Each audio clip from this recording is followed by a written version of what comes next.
Hi, Dr. Winston. I'm wondering if you could convince me that intelligent design, a discussion of intelligent design, belongs within the realm of science. Playing the devil's advocate, if you could convince me that it belongs within the realm of scientific exploration. I'm sorry, you're asking me as devil's advocate to defend the position that I don't agree with? Yeah, actually I am. Because I think you're in a position Look, I'm not heard enough about it. I'm sorry? I think you're in a position about having heard enough about intelligent design and... No, I'm sorry. Let me describe to you the character of the interaction Paul and I had. Okay. I said I've learned a great deal from him. And I have. The deal was this. Paul was out looking for things that were problems for evolution. And I said, look, here's $20 and sometime and a Xerox card.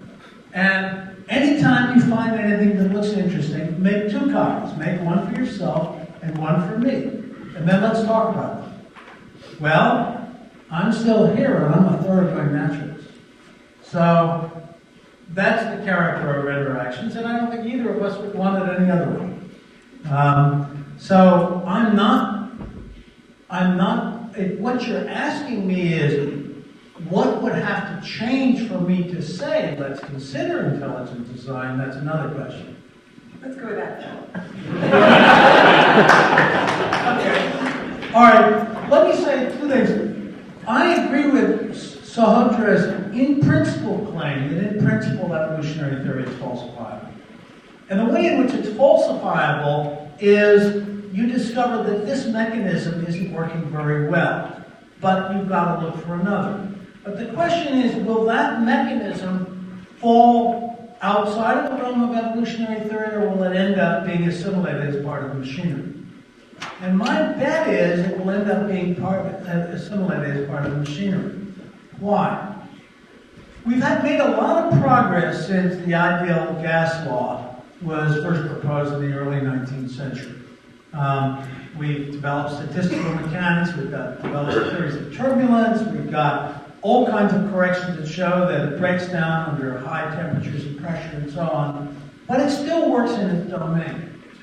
Evolution works so well in the enormous variety of problems that we have applied it to, that any theory, any future theory, will have to basically explain those things in pretty much the same way. Now, what I would say, and I'm going to leave this till the end, or maybe I will leave it till the end. Okay? Thank you.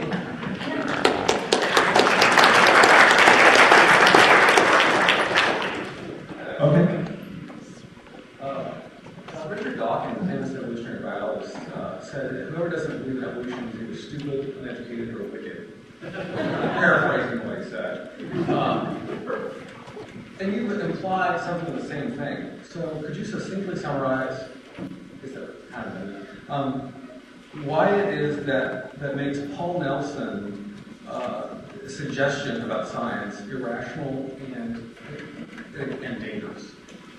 Okay, I'll take the irrational and dangerous part. The first part of it, I'll summarize my response by saying I didn't say anything of the sort about people who deny evolution being wicked or anything like that. Yeah, I wouldn't say something of that sort. Now, the point here is this. The irrationality comes from the fact that given the way in which I cast why you should believe in deceptive quantification, because what Bill just said right now, also the enormous success of evolutionary theory in all kinds of different areas, to say that somehow this is a theory in crisis, or to say that this is a theory that is about to be proven wrong, or a theory that is just being held as dogma by biologists, appears to me to be no more rational than to say that something's wrong with the Copernican view that the planets go around the sun. So that's the sense in which it is irrational. You're not facing up to the evidence, especially if you disagree with it, you're not facing up to the evidence that is opposed to you. That's the sense of being irrational. Why did I say dangerous? Well, that brings us back to the context that all of us have been trying to avoid, which is the political context of politicizing of our science classes. I would like to keep religion and politics out of the science classes.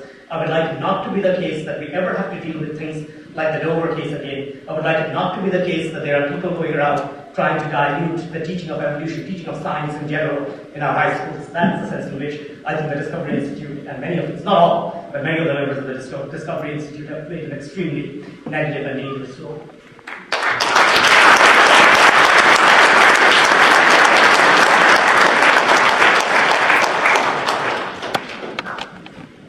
Hello. There seems to be a recursive problem when presented with intelligent design. That is, if we are intelligently designed, then who created the creator? What my question is can intelligent design stand on its own without resorting to a supernatural religious creation? And if it can, how do you explain the problem of who intelligently designed the intelligent designer? Richard Dawkins makes this argument. It's a favorite of his, actually. And I've always wondered when Norton or Random House or Dawkins publishers cut his royalty checks, why they don't make them out to the laws of physics.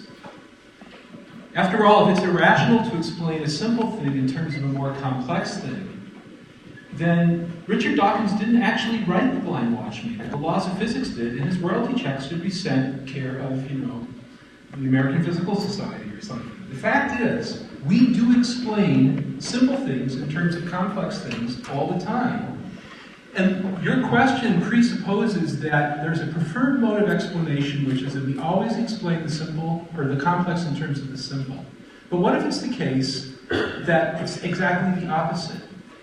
That in fact, ontologically, there is a sort of ultimate complexity that brings about simpler things, including universes. That could be the case. There's nothing contradictory on its face about that. So the only way that I can see a problem with what you've posed is if I tacitly accept your assumption that proper explanation always renders complex things with respect to simple things causally, but I don't see any reason to believe that. If I were out walking with Richard Dawkins and we saw a beaver dam, and I said, gee, it's a beaver dam, the beaver built it. On the basis of his argument, he should say, well, that's no explanation, Paul. Who built the beaver? It is an explanation. It is an explanation to say the beaver made the dam. So I just don't see where the problem gets started. Now, there was another part to your question that I'm sorry I forgot. You said there were two things you wanted me to address. One was who designed the designer, and what was the other?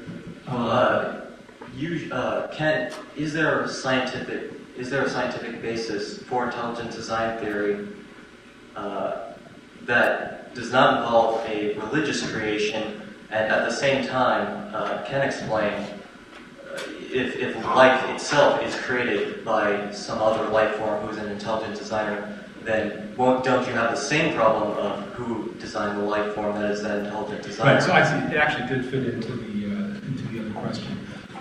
My view of explanation is very simple. It's you search for the best in the field of candidates. And I would say that confronted with a pattern that exhibits small probability specification, the kind of pattern that, in the case of that LA Times picture, we know the guy faked it.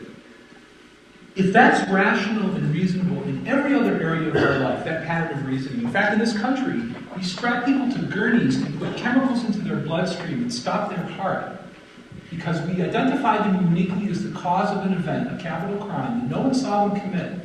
But the physical evidence points uniquely to them as the cause responsible for that event. That's putting a lot of weight on an inference. If we can use that mode of reasoning in every other part of our existence, except when the metaphysical temperature starts to go up with biology and the origin of the universe itself, I'd say the problem isn't the evidence or the reasoning. The problem is a rule.